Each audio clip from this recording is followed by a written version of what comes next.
একটি অবাধ সুষ্ঠু নির্বাচন নিশ্চিত করতে সরকারকে সব ধরনের কার্যকরী ব্যবস্থা নেওয়ার তাগিদ দিয়েছেন বিএনপি সিনিয়র যুগ্ম মহাসচিব রুহুল কবির রিজভী।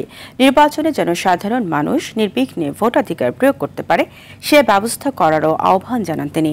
সকালে নয়াপল্টনে বেগম খালেদা জিয়ার সুস্থতা কামনায় আয়োজিত দোয়া মাহফিলে এইসব কথা বলেন রিজভী। আরও বলেন, শেখ হাসিনা হরিলুট করে দেশটাকে অন্য একটি দেশের আজ্ঞাবহ করে রাখতে চেয়েছিলেন।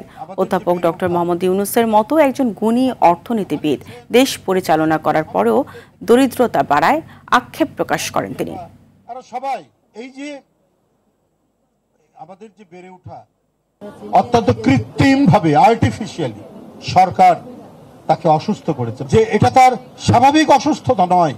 একজন মহিলা পায়ে হেঁটে জেলখানার ভিতরে ঢুকলেন একটি অন্যায়, অসত্য, মিথ্যা মামলায় সাজা দিয়ে।